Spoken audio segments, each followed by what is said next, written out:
এরারে দেখাই দিছি যে কেমন আলেমরা আনতে হয়। তারা 50 বছর রেকর্ড ভেঙে দিছে। তারার হাতে তখন মন্ত্রী ছিল, তাদের হাতে তখন সব ছিল, সব ডিঙ্গায় আমি দেখাই দিছি, আমার অভিজ্ঞতা আছে। তো বেয়াদব মানুষ করতে সময় লাগে না, তো তখন তো এটা তো আমার এলাকা না, আমি তো এর চেয়ে বেশি কইতারি না। কারণ আপনাদের এলাকার সিদ্ধান্ত আপনাদের, আমার ইমানি দায়িত্ব যেটা আমি এটা আপনাদের সামনে প্রকাশ করছি। আল্লাহ যেন আমার না ধরে, এখন আপনাদের এটা দায়িত্ব। আপনাদের উচিত প্রশাসনকে এখন ফোন দেওয়া, এই মাহফিলটা যারা করেছেন, যে আমরা তাদের অত্যাচারে মাহফিল করতে পারতেছি না, এটা আপনাদের উচিত। এবং আপনাদের এখানে বিএনপির যিনি সভাপতি একেএম খালেদ সাহেব, একেএম খালেদ সাহেব, উনি অথবা এই এলাকার সিনিয়র সভাপতি নাসিরনগরের, তো উনি বিষয়গুলো ওনাদেরকে জানানোর দরকার ছিল না আপনারা, যে ভাই আমরা মাহফিল করুন, এরার অত্যাচার আমরা করতে পারতেছি না। এটা আপনাদের দায়িত্ব ছিল। কনচান এরকম আওয়াজ এলে কথা তো একটা ধ্যানে হয়, এটা মনোযোগে হয়, কথা হইতে আবেগ থেকে, এই আবেগ কি থাকবো, হ্যাঁ আমাদের আওয়াজ হয়, আমি আমাদের কিতা আওয়াজ করবো।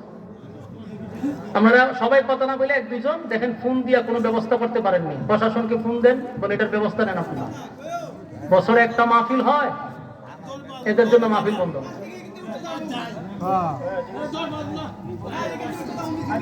বসেন, একটু বসেন, আগে আগে আমাদের প্রাথমিক কাজগুলা করি।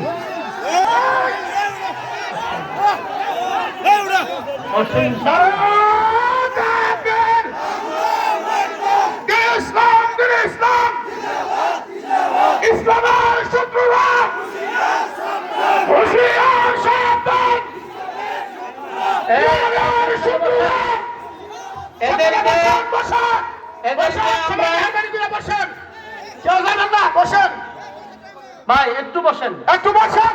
আমি বলি এরপরে হুজুরে বলে দে কেউ যাবেন না, বসেন বসেন সবাই। আমি বলি হুজুরের সিদ্ধান্ত ছাড়া কেউ যাবেন না, বসেন।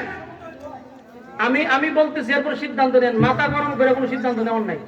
বসেন, আমি বলতেছি আমাদের প্রাথমিক যে কাজগুলো এগুলো আগে করি, যেন আমাদেরকে আইনিভাবে কোনো বাধা না দিতে পারে। আপনারা কেউ উশৃঙ্খল করবেন না, এখানে আমাদের হুজুর মহোদয় আছে, বসে কথা বলবেন। আপনারা সবাই বসে পড়ুন, একটা মাহফিল করতে অনেক কষ্ট হয়। আমি বলি, আপনি একটা ভাই বন্ধ করেন, শোনেন, আমাদের প্রথম যে উচিত এটা হলো আমরা আগে প্রশাসনিক ভাবে কথা বলি, আমাদেরকে যেন পরবর্তীতে না বলতে পারে যে আপনারা আমাদেরকে আগে বললেন না কেন, এই আওতায় যেন আপনি আমাদেরকে না ফলাইতে পারে। বসেন, কারণ এখানে বিশাল বিশৃঙ্খলা হবে, উচিত হলো আমাদেরকে প্রশাসনদেরকে আগে জানানো। আমরা নিজেরা আইন তুলে নিব না, কারণ পরবর্তীতে এটা আপনারা সম্মুখীন হবেন। তাহলে আমাদের প্রাথমিক তো কাজগুলো বাকি, এই জন্য আমরা বিশৃঙ্খলা সৃষ্টি না করি। একটু বসেন ইনশাল্লাহ। ওই ওনারা একটু যোগাযোগ করেন যে আপনার এই নাসিরনগরের বিএনপির সিনিয়র সভাপতি, আপনি থাকা অবস্থায় একটা কোরআন হাদিসের মাহফিল করতে পারতেছি না, এর থেকে বড় এটা উনার বাড়ির মাহফিল যদি এরার অত্যাচারে আমরা না করতে পারি, এটা তো উনার লজ্জা, এটা উনার লজ্জা না। আপনাদের প্রাথমিক যে কাজটাই হলো উনারে আপনারা অবগত করেন, কথা বুঝতেছেন? পরে উনি আপনারা বলবো যে আমি আসলাম না, কথা বুঝতেছেন? আপনারা ওনার সাথে যোগাযোগ করেন, খালেদ ভাইয়ের সাথে যোগাযোগ করেন যে আমরা মাহফিল করতে পারতেছি না এদের অত্যাচারে। মেহরবানি করে আসেন, ভিতরে বসেন ভাই, বসেন। একটা কমিটি মাহফিল করতে রাত দিন অক্লান্ত পরিশ্রম করে আসেন, বসেন ইনশাল্লাহ। দুই একজনে ফোন দিব, বাকি এরপরে পদক্ষেপ নেওয়া হবে। বসেন, সব কাজ জুসা হয় না, বসেন, আসেন ইনশাল্লাহ। প্রয়োজনে আমরা মাহফিল যতটুকুই করি মোনাজাত দিয়ে আমি যাবো সাথে, আমরা আসেন, এখন না, এখন বসেন, আগে ওয়াজ শুন না, ওয়াজ শেষ করে প্রয়োজনে আমরা এখান থেকে যাব, যদি খালেদ ভাই কোনো ব্যবস্থা না নিতে পারে।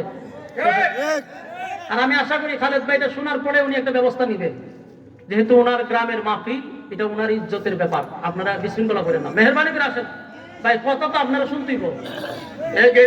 আসেন, হুজুরে বারবার কইতাছে মেহরবানি করে আপনারা ভিতরে বসেন, আপনারা আসেন, প্রশাসনিক ভাবে ব্যবস্থা নেওয়া হইতেছে, আপনারা ভিতরে আসেন সবাই, আসেন। মেহরবানি করে প্যান্ডেলের ভিতরে বসেন, ধৈর্যের পরিচয় দেন, মেহরবানি করে ধৈর্যের পরিচয় দেন। আমরা ধৈর্যের যদি সীমা লঙ্ঘন হয় তখন আমরা ব্যবস্থা নিব। এখন বসেন ইনশাআল্লাহ। যারা বসতেছেন আল্লাহ আমাদের সবাইকে বোঝার তৌফিক দান করুক। এখন শয়তানের ওয়াসওয়াসা দিয়ে আপনাদেরকে প্যান্ডেলের বাহিরে নিছে, মেহরবানি করে বসেন। আল্লাহ আমাদের বোঝার তৌফিক দান করুন। দুরূদ শরীফ পড়েন, দুরূদ শরীফ পড়েন। আল্লাহুম্মা সাল্লি আলা মুহাম্মাদিন ওয়া আলা